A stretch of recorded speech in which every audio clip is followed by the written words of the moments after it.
ચાલો કે 10 વર્ષ પછી આ મધ્યપ્રદેશની થોડા દિવસ આવ્યું અહીંથી સીધો પોકે બીજે આ બધું વસ્તુને વિચારીએ તો સરવાળે અત્યારનું જે તમારો સર્વે છે એની અંદર જ તમે એ ગામોમાં ઇન્ટરેસ્ટ છે એ અમારા મકાનો તૂટી ગયા છે એની દરખાસ્ત તમે એ રીતે મૂકો કે ભાઈ આટલા મકાનોની આટલા મીટર સુધી આ ઇફેક્ટેડ એરિયા છે અને ખરેખર આ લોકોને પ્રોટેક્ટ કરવા જોઈએ તો એ પ્રોટેક્શન તમે તમારા લેવલેથી અત્યારે તમારી જે દરખાસ્ત છે એ દરખાસ્તની અંદર જ તમે મોકલો તો એ મંત્રાલય એ રીતે વિચારે છે.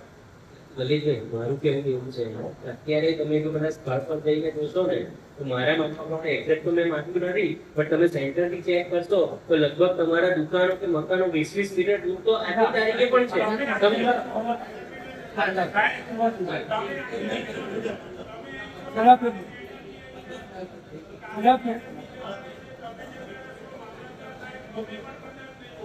અમારો બનતો પ્રયત્ન 40 મીટર કે 20 મીટર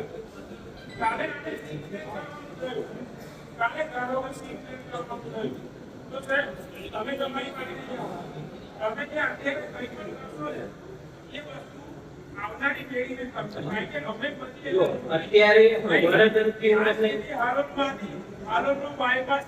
આ વાંધા વિરોધ થયો અને હાલોલનો બાયપાસ કાઢવામાં આવ્યો એ સ્થિતિ બાલાસિનોરમાં હતી બાલાસિનોર સિટી આખી તમારી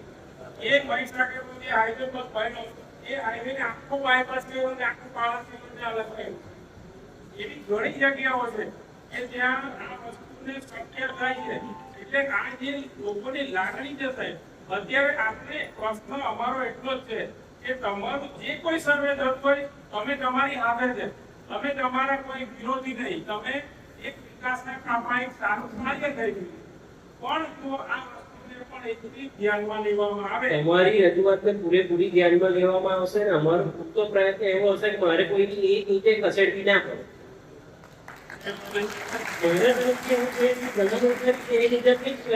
અને મને કલેક્ટર તરફથી પ્લાન્ટ મેનેજર તરફથી એક પ્રકારનું થઈ છે એટલે તરફથી અમારો પૂરતો પ્રયત્ન એવો થશે કે ત્યાં